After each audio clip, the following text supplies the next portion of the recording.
impressive. Very nice. Let's see Paul Allen's trip report. Hello everybody and welcome back to another public service announcement by yours truly. So yeah, we're back here again. We're talking about my life, bro. So I thought I'd do another video in the vein of my salvia experience, where I talk about the first and only time I used a particular substance. And this may come as a surprise to a lot of you to find out that I've actually only ever used DMT the once. I've encountered it a few times, which I'll talk about later on, but I've only actually ever had one opportunity to smoke it, and it was very early on in my psychedelic career, so I really didn't get that much out of the experience. But in terms of the visuals and the actual hallucinatory aspect of the experience, it was pretty wild, to be honest. But this was before I'd even stumbled down the rabbit hole in terms of how deep psychedelics go and the insights and revelations that they can hold. I just didn't realise how profound they actually are, and I just thought, oh, this is a funny little crystal that I smoke, I guess. And yeah, it was 100% more than that.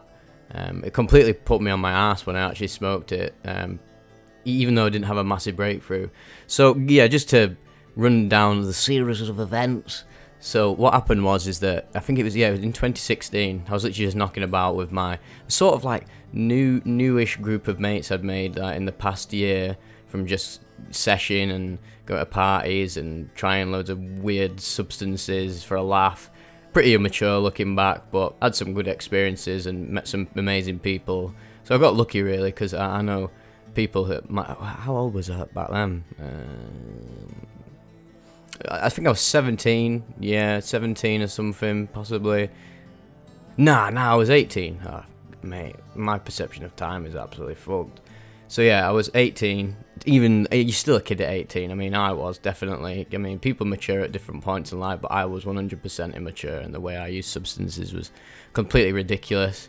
And I just want to hammer home that point that, yeah, I know a lot of you are actually 18 and under, and I hope you watched the last video, because I gave you a serious bit of advice. Just don't be taking these psychoactive chemicals until you have matured. And you know when you've matured, and you definitely haven't matured. I can guarantee that if you're around 16, 17, 18. But that's not a problem. Don't berate yourself for not being mature. I mean, I'm still not mature. I'm like, oh wait, how old am I now? 24. And I'm still maturing, and I still have stupid ego problems. It really is just wiser to use psychedelics when you're in a better headspace. I mean, you've got your survival and sorted. You've laid the groundwork for your life, and then you start exploring the spiritual stuff. Because otherwise, if you get stuck into it when you're young, dumb, and full of cum, it can really throw you off the track of getting your life sorted in various ways, enjoying life, being present and fully engaged. Because I mean, this stuff is so powerful. These insights that you receive on psychedelics, and they're so transcendent and mystical that it really can take you out of the dream, basically, and you'll lose your footing, and you will find yourself possibly going insane. Because I mean, yeah, like many people have said, there's a fine line between insanity and enlightenment, and most people just aren't ready for it at all. I know I got into it way too early and thought I could handle every single thing that it threw at me: spirituality, the brutal truth of love, and your ego often likes to misconstrue things and make it out to be, oh no, it's all doom and gloom in it. And I'd say most people would suffer with that. But yeah, getting back to it. Fuck me, fucking tangents, mate. I'm absolutely addicted to them.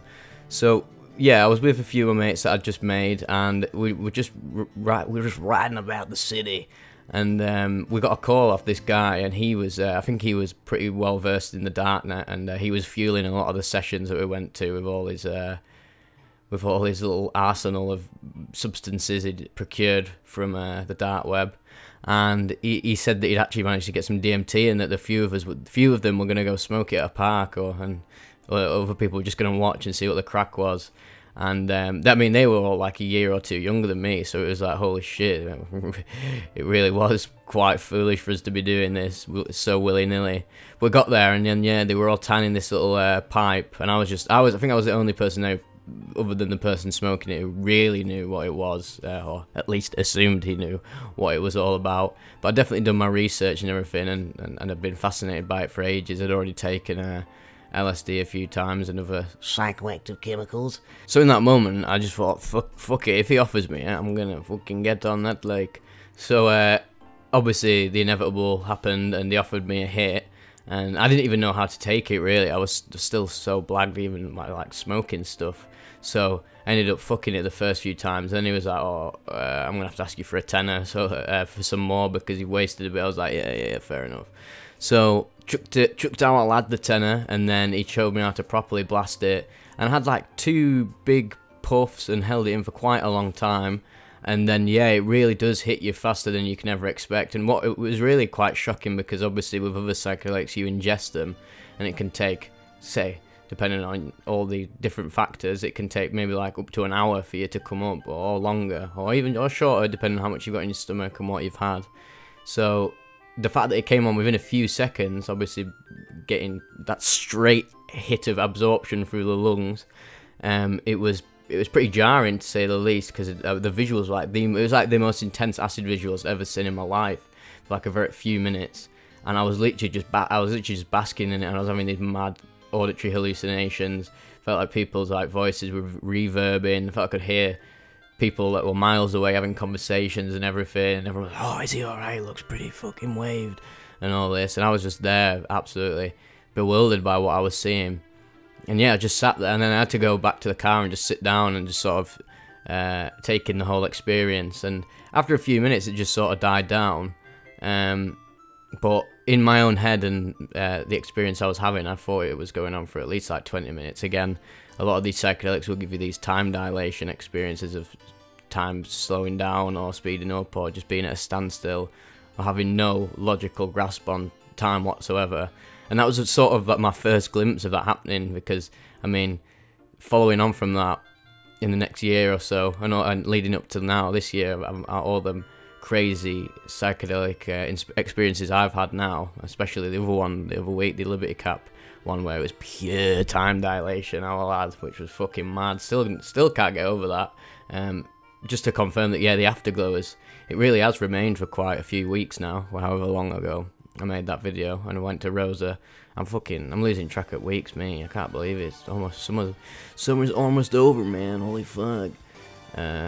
Yeah, so a few weeks ago I had that Liberty Caps trip, and then it really has, instead of absolutely mind warping me like it probably would have done if I was immature as I was when I was doing DMT. I mean, if I had a time dilation experience like I did last week or whatever when I did this DMT, it would have absolutely sent my head west, because again, I wasn't mature enough to handle the idea that reality can be deconstructed via these chemicals. And I guess I think I was still pretty stuck in the materialist paradigm of like, alright, it is all just atoms, innit, bro, and all this. But obviously the more psychedelics you take and the more in tune you get with your consciousness, you see that, oh yeah, the rabbit hole goes so much deeper than this. And of course it does, because consciousness is infinite, or at least that's one of the biggest insights I've taken away from psychedelics.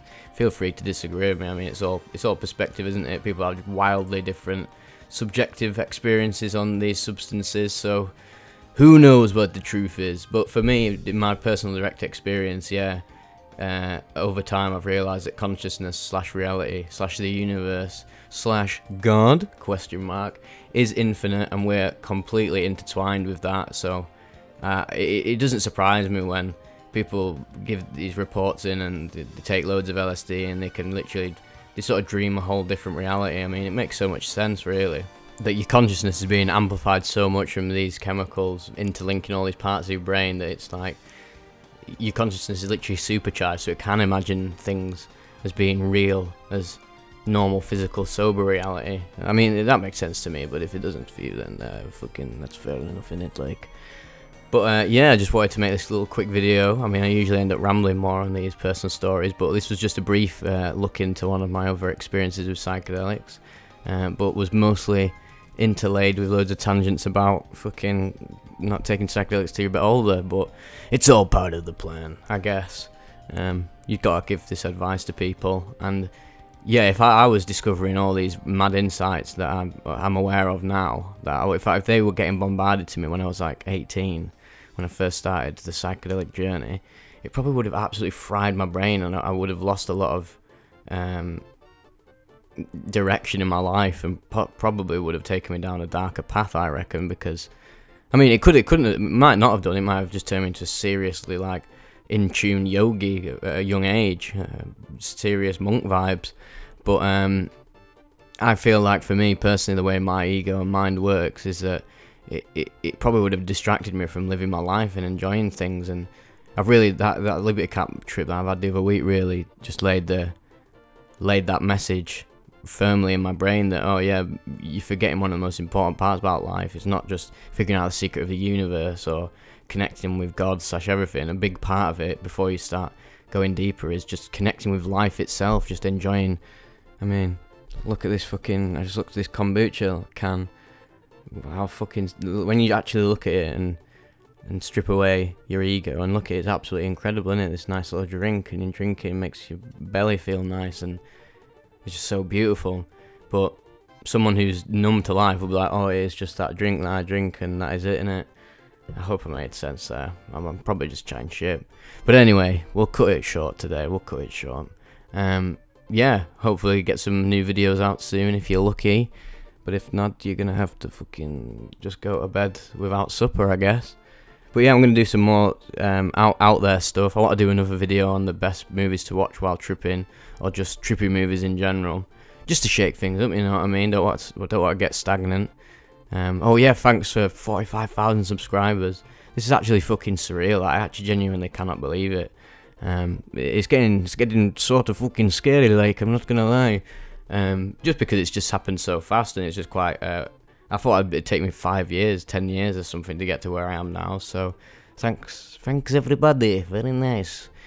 I do really appreciate it, and you're all seeing my absolutely sound ads, so keep being you, have a great day, and I'll see you next time.